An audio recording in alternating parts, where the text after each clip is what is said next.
फक्त मराठी यूट्यूब चॅनलला सबस्क्राईब करा आणि आमचे लेटेस्ट व्हिडिओज पाहण्यासाठी बेल आयकॉनवर क्लिक करा.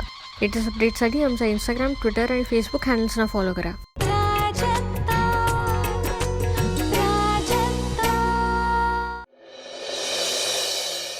हो नाही नाही मला पटतं तुमचं म्हणणं, पण सर 15 दिवसात एवढे पैसे जमवणं खरंच खूप अशक्य आहे हो.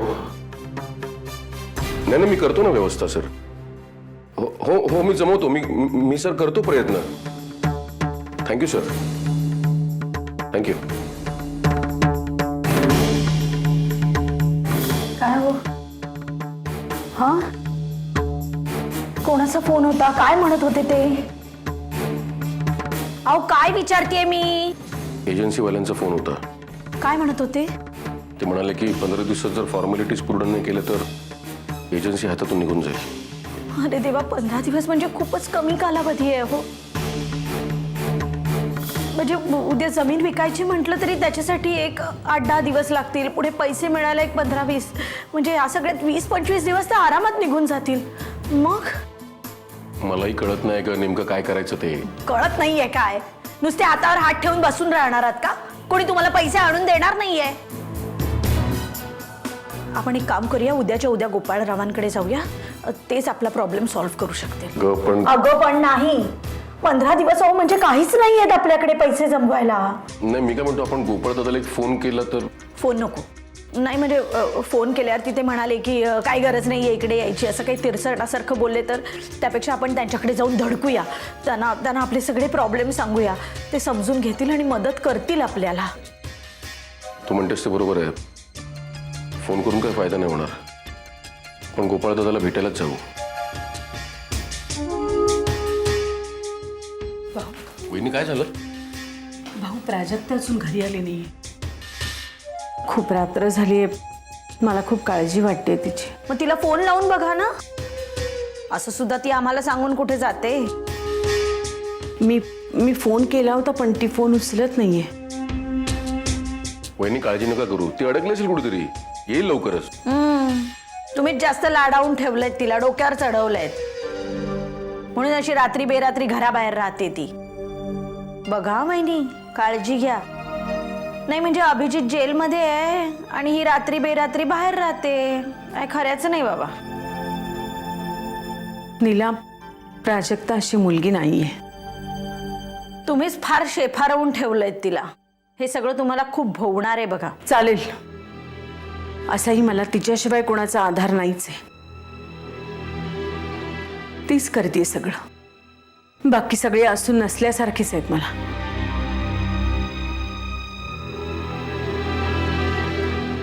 वहिनी ऐका ना. काय वहिनी वहिनी करताय? त्यांच्यासाठी आपण कोणी नाही आहोत, ऐकलत ना आता? बियकली आहेस तू एक नंबरची. तुला अक्कल आहे का कोणासमोर काय बोलावते? अरे काय चुकीचं बोलले मी? अरे ते नाही, या मारायला ना खरं बोलायची सुद्धा या घरात सोय राहिलेली नाहीये. आपल्या बियकली बाईशी लग्न केलंय मला कळत नाहीये.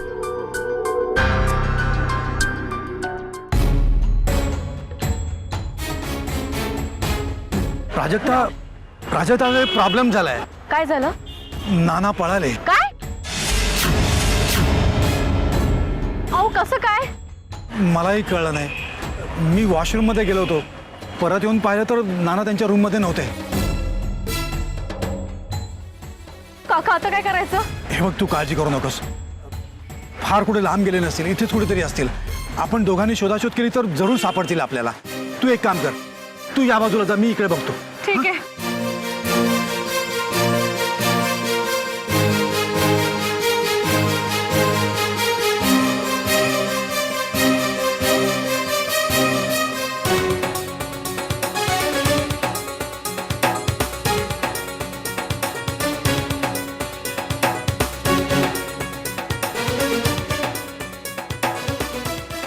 काय झालं? नाना कुठे सापडले नाही. काहीच कळत नाही काय करायचं ते. मलाही कळेन असं झालंय. हे बघ, नानांची सध्याची परिस्थिती पाहता त्यांना स्वतःलाही कळत नसणार ते कुठे चालले ते. तू एक काम कर, आता खूप उशीर झालाय, तू घरी जा. घरी सगळे तुझी वाट पाहत असतील. नाही नाही, नाना काका सापडल्याशिवाय मी कुठेही जाणार नाही. प्राजक्ता माझा ऐक, तू घरी जा, मी नानांचा शोध घेतो. मला काय कळलं तर मी तुला ताबडतोब कळवतो. काका अहो पण प्राजक्ता, माझ्यावर विश्वास ठेव, मी शोध घेतो नानांचा. जातो. हां, चल.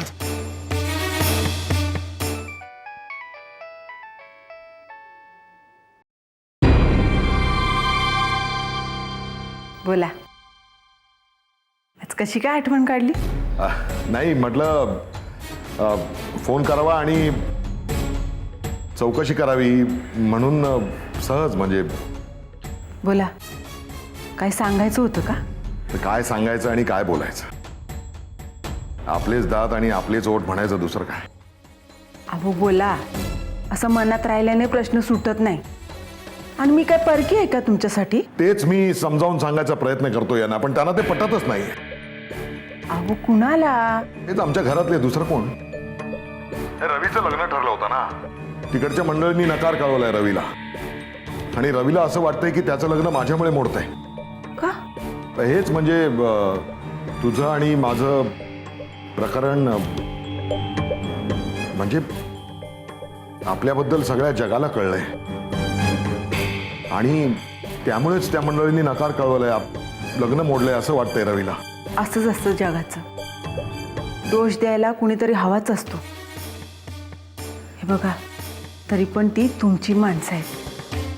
त्यांना नीट समजवा, दुखावू नका. त्यांच्या मनात नसेल तुम्ही इथे आलेलं तर तुम्ही नका येऊ इकडं. शेवटी सगळं तुमचं करणारी तीच माणसं आहेत. अगं मंगला, अगं असं कसं बोलतेस तू? तू किती केलंयस माझ्यासाठी. माझ्या प्रत्येक अडचणीच्या वेळी तूच उभी राहिली आहेस. तू इतकी मदत केली आहेस मला. अहो खरं तेच बोलते मी. ऐका माझं.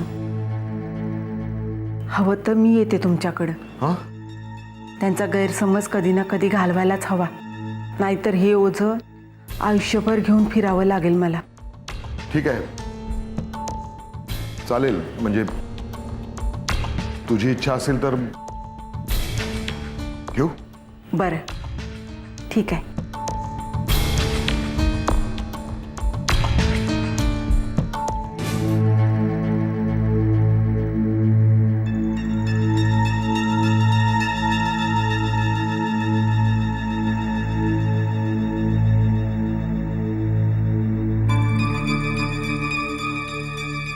आई, अगं प्राजक्ता, मी किती वाट बघत होते तुझी. कुठे होतीस तू? सॉरी आई, मला तुम्हाला फोन नाही करता आला. अगं मी सुद्धा तुला फोन करत होते, पण तू फोन रिसीव्ह करत नव्हतीस. काय झालंय? आई, तुम्हाला मला काहीतरी सांगायचं आहे. काय झालं? आई, काल काल आम्हाला नाना काका भेटले होते.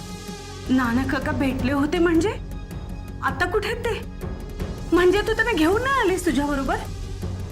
कुठे आहेत, कुठे सांग ना. आई शांत व्हा. काल मी अभिला जेलमध्ये भेटायला गेले होते. भेटून आल्यानंतर मला रेणूंच्या बाबांचा कॉल आला. त्यांना नाना दिसले म्हणून. मी नाना काकांना भेटायला इथे गेले.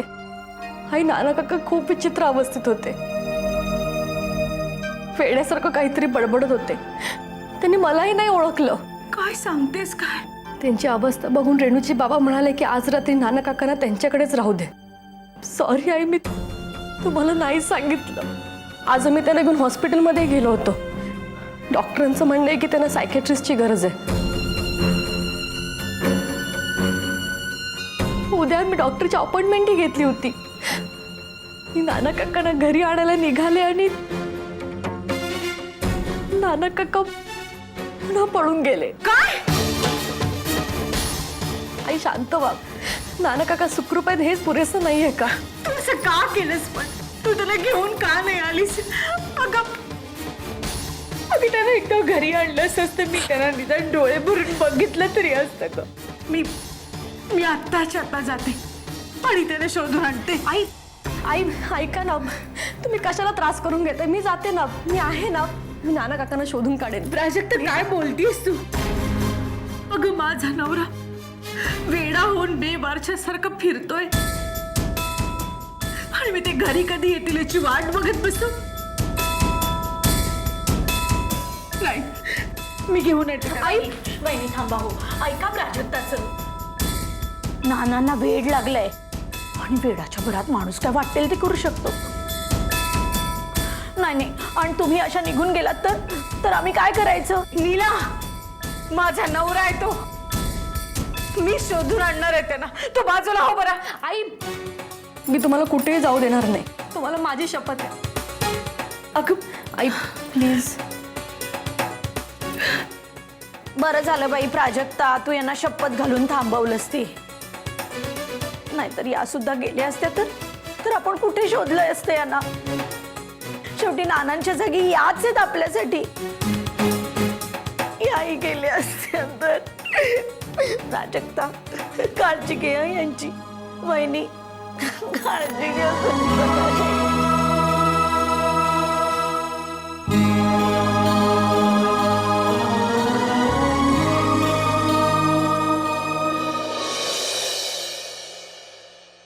घ्या. हो शेवटी त्या प्राजक्ताने घोळ घातलाच ना. तुम्हालाच भारी पुळका होता तिचा. काय झालं? मला काय विचारताय? जाऊन तिलाच विचारा ना, तीच सांगेल तुम्हाला काय ते. नीट सांगणारच का काय झालं ते? प्राजक्ताला नाना सापडले होते रस्त्यात. काय? हो, आता एखादी शहाणी मुलगी असती तर त्यांना घरी घेऊन आली असती की नाही? पण नाही, ही त्यांना रस्त्यावरतीच सोडून निघून आली घरी. काय वेड्यासारखं बोलतेस तू नीला? खरं वाटत नसेल तर जाऊन विचारा ना प्राजक्ताला, ती काय ते सांगेल तुम्हाला. पण नाना प्राजक्ताला भेटून सुद्धा परत कसं काय गेला? वेडा माणूस दुसरं काय करणार? नीला, हो नानांना वेड लागलंय.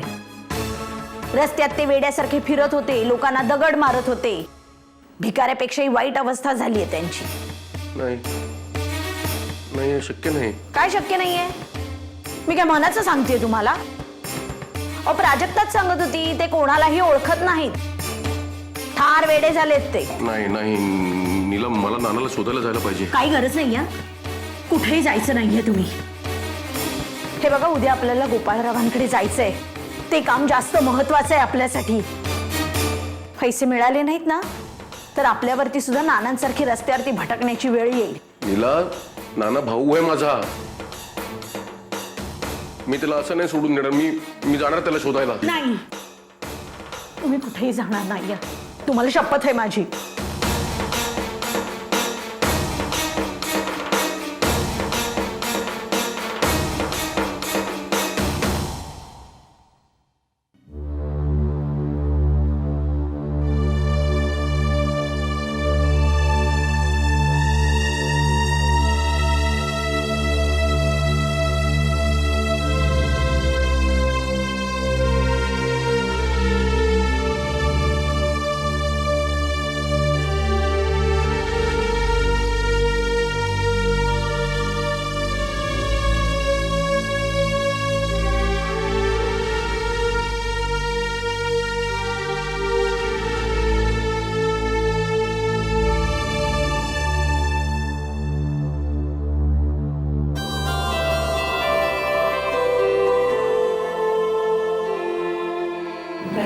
आई, तुम्ही का उठला? काय झालं? झोपा ना, बरं नाही वाटत आहे? नाही ग, मी बरी आहे. पण तू झोपली का नव्हतीस? तू काय करत होतीस इथे बसून? आई, झोप लागत नाही. खूप भीती वाटते. प्राजक्ता, प्रजू, तूच मला धीर देतेस आणि तूच अशी खचून जातेस.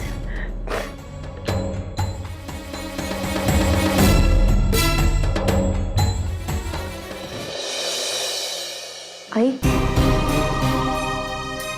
आई मी वकिलांकडे जाऊन येते. अगं, काहीतरी खाऊन तरी जा. आई, खरंच काही नको. आधीच खूप उशीर झाला. ॲडव्होकेट सहस्त्रबुद्धे वाट बघत असतील. आई, तुम्हाला एक गोष्ट सांगायची राहून गेली. काय ग? गडकरी काका आता आपल्या बाजूने साक्ष देणार आहे. काय सांगतेस काय? हो, रेणूने आपल्या घराची काय अवस्था केली आहे ते त्यांना माहिती आहे. आपल्या मुलीने केलेल्या चुकीचं प्रायश्चित्त म्हणून ते आपल्या बाजूने साक्ष द्यायला तयार झाले. चला, देवच पावलं म्हणायचं. खरंच आहे. सारखं असं वाटतं की देव आपल्या बरोबरच आहे. आणि बघा, ही केस आपणच जिंकणार. आणि नाना काका पण सुखरूप घरी येतील. मी निघते, मला उशीर होता. सांभाळून जा आणि फोन करा मला. हो.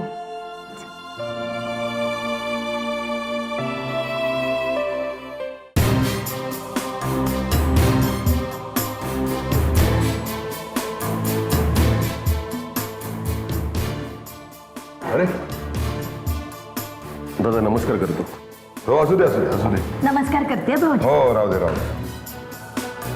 आज शहरातली मोठी माणसं गावाकडच्या रस्त्याची वाट कशी काय चुकला? दादा अरे असं काय बोलतोयस? मान्य आहे की आम्ही तुझ्या बाबतीत खूप चुकीचा विचार केला होता, पण आम्ही रस्ता नाही चुकलेलो. आम्ही महत्त्वाच्या कामासाठी आलोय तुझ्याकडे आणि तुझी खूप मदत हवी आहे आम्हाला. बसा या बसा.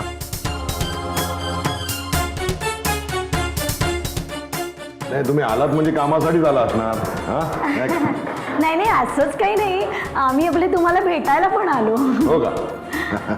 अगं बाई तुम्ही केव्हा आलात? आताच नमस्कार करते. अरे नाही नाही राहू दे राहू दे राहू दे. बसा बसा बसा. बरी आहेस ना? हो बरी आहेस ना भाऊजी? हो हो. बसा. तुम्ही कशा आहात? चाललंय आपलं. आले चहा टाकते. आले.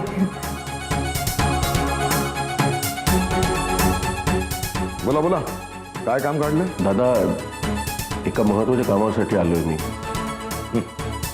मला तुझी मदत हवी आहे. बरोबर आहे, माझी मदत लागणारच. नाहीतर उगाच तुम्ही डांबरी रस्ते सोडून गावच्या मातीच्या रस्त्यावर येणार नाही. बोला बोला. आपली जमीन जमिनीचं काय? वाटणी करायची आहे? नाही नाही वाटणी नाही, म्हणजे बोल बोल काय ते पटकन बोल. जमीन विकायची आहे दादा. म्हणजे सगळी नाही, फक्त आमच्या वाटणीची. जमीन कशाला विकायची आणि ते कसं शक्य आहे? काकूनी सगळी जमीन नानाच्या नावावर केली होती आणि नाना तर आता. नाही नाही तुम्ही त्याची काळजी करू नका. ती जमीन विकायला नानांची परवानगी आहे. तसं त्यांनी स्टॅम्प पेपरवरती आम्हाला लिहूनही दिलंय. आणलंय नाव सगळं. हे ह्याच्यात आहे ना. हे बघ स्टॅम्प पेपर आहे.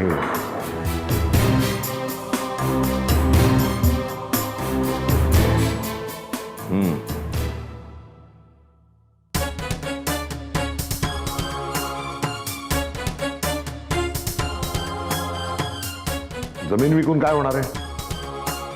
आपल्या बापदादांची कमाई आहे ती कष्टाची, ती अशी विकून टाकायची? लोक काय म्हणतील? अहो आम्ही काय मजेसाठी नाही विकत आहोत. ती एजन्सीसाठी यांना पैशांची गरज आहे म्हणून ती विकायची आहे. हो तुम्ही बोला ना काहीतरी. हो दादा, म्हणजे मला एजन्सी घ्यायची आहे, तर त्यासाठी मला स्वतःची जागा लागणार आहे आणि ती जागा घेण्यासाठी म्हणून जमीन विकायचं म्हणतोय मी. आणि शिवाय यांच्या एजन्सीचं काम झालं तर मग तुषारलाही नोकरी शोधायची गरज नाही. दादा मला माहिती आहे हे चांगलं नाही आहे, पण माझ्याकडे दुसरा पर्याय नाही आहे रे.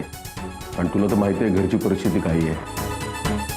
हे काम होईल ना? बघू, म्हणजे मला विचार करावा लागेल. विचार करून कळवतो काय ते. 8 दिवसात जर झालं जमिनीचा व्यवहार तर बरं होईल. अरे तो काय रस्त्यावरचा भाजीपाला आहे? मार्केटात गेलं आणि विकून आलं. सोपं आहे ते. तलाट्यापासून सगळ्यांना आत घ्यावं लागतं, माहिती आहे. मी बघतो काय करायचं. द्या त्यांना. काय झालं गप्प बसला? घ्या चहा घ्या. तरी भाऊजी साधारण किती दिवस लागतील हे सगळ्याला? नक्की नाही सांगता येणार, पण महिनाभर तरी लागेल. महिना? अहो एजन्सीवाल्यांनी तर यांना फक्त 15 दिवसांची मुदत दिली आहे. जरा लवकर बघा ना. पैशांची गरज आहे आम्हाला. तो सांगितलं ना एकदा. तो काय तुम्ही एक काम करा, आत्ताच थकून भागून आले तर प्रवासातून चला हातपाय तोंड धुवून घ्या. जेवणं झाली ना की मग निवांत बोलत बसा. झाला चहा? चला चला चला या या.